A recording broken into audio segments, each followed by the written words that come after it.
AB ನ್ಯೂಸ್ಗೆ ಸ್ವಾಗತ ಸುಸ್ವಾಗತ. ನಾನು ಸೌಮ್ಯ ಸತೀಶ್. ಡಿಕ್ಕಿಯ ರಭಸಕ್ಕೆ ನಜ್ಜುಗುಜ್ಜಾದ ಬೈಕ್, ಚೆಲ್ಲಾಪಿಲ್ಲಿಯಾದ ದೇಹದ ಭಾಗಗಳು. ಚಿಂತಾಮಣಿ ಬಳಿ ಭೀಕರ ರಸ್ತೆ ಅಪಘಾತ. ಚಿಂತಾಮಣಿ ಬೆಂಗಳೂರು ಹೆದ್ದಾರಿಯಲ್ಲಿ ಭೀಕರ ಅಪಘಾತ.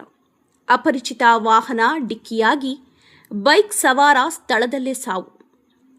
ಚಿಂತಾಮಣಿ ಬೆಂಗಳೂರು ರಾಷ್ಟ್ರೀಯ ಹೆದ್ದಾರಿಯ ವೈಜಕೂರು ಮತ್ತು ಜೋಡಿ ರಸ್ತೆಯ ಮಧ್ಯೆ ಭೀಕರ ರಸ್ತೆ ಅಪಘಾತ ಸಂಭವಿಸಿದ್ದು, ಅಪರಿಚಿತ ವಾಹನ ಡಿಕ್ಕಿಯಾಗಿ ಬೈಕ್ ಸವಾರ ಸ್ಥಳದಲ್ಲೇ ದಾರುಣವಾಗಿ ಮೃತಪಟ್ಟಿದ್ದಾರೆ.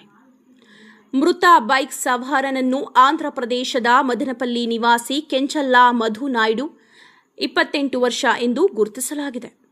ರಾತ್ರಿ ಸುಮಾರು 9 ಗಂಟೆಯ ವೇಳೆಗೆ ಈ ಘಟನೆ ನಡೆದಿದ್ದು, ಅತಿ ವೇಗವಾಗಿ ಬಂದ ಅಪರಿಚಿತ ವಾಹನ ಬೈಕ್ಗೆ ಡಿಕ್ಕಿ ಹೊಡೆದು ಪರಾರಿಯಾಗಿದೆ.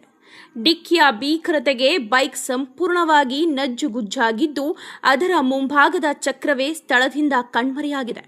ಅಪಘಾತದ ತೀವ್ರತೆಗೆ ಸವಾರನ ಒಂದು ಕೈ ತುಂಡಾಗಿ, ಕೈಯಲ್ಲಿದ್ದ ವಾಚ್ ಹಾಗೂ ದೇಹದ ಭಾಗಗಳು ರಸ್ತೆಯುದ್ದಕ್ಕೂ ಚೆಲ್ಲಾಪಿಲ್ಲಿಯಾಗಿ ಬಿದ್ದಿದ್ದವು. ಈ ದೃಶ್ಯ ಕಂಡು ಸ್ಥಳೀಯರು ಹಾಗೂ ವಾಹನ ಸವಾರರು ಬೆಚ್ಚಿಬಿದ್ದರು.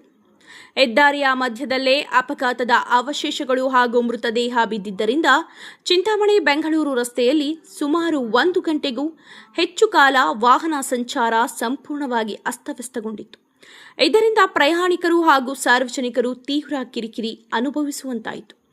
ಘಟನೆ ಕುರಿತು ಮಾಹಿತಿ ನೀಡಿದರೂ ಕೈವಾರ ಹಾಗೂ ಚಿಂತಾಮಣಿ ಗ್ರಾಮಾಂತರ ಠಾಣೆಯ ಪೊಲೀಸರು ಸಮಯಕ್ಕೆ ಸರಿಯಾಗಿ ಸ್ಥಳಕ್ಕೆ ಆಗಮಿಸಲಿಲ್ಲ ಎಂದು ಸಾರ್ವಜನಿಕರು ಹಾಗೂ ಪ್ರಯಾಣಿಕರು ತೀವ್ರ ಆಕ್ರೋಶ ವ್ಯಕ್ತಪಡಿಸಿದರು. ಕೊನೆಗೆ ಹೆದ್ದಾರಿ ಗಸ್ತು ಪೊಲೀಸರು ಸ್ಥಳಕ್ಕೆ ಭೇಟಿ ನೀಡಿ ಪರಿಸ್ಥಿತಿಯನ್ನ ತಿಳಿಗೊಳಿಸಿದರು. ಬಳಿಕ ಮೃತದೇಹವನ್ನು ಚಿಂತಾಮಣಿ ಸಾರ್ವಜನಿಕ ಆಸ್ಪತ್ರೆಯ ಶವಾಗಾರಕ್ಕೆ ರವಾನಿಸಲಾಗಿದೆ. ಪ್ರಕರಣ ದಾಖಲಿಸಿಕೊಂಡಿರುವ ಪೊಲೀಸರು ಅಪಘಾತ ಎಸಗಿ ಪರಾರಿಯಾಗಿರುವ ಅಪರಿಚಿತ ವಾಹನ ಹಾಗೂ ಚಾಲಕನ ಪತ್ತೆಗಾಗಿ ತನಿಖೆ ಚುರುಕುಗೊಳಿಸಿದ್ದಾರೆ.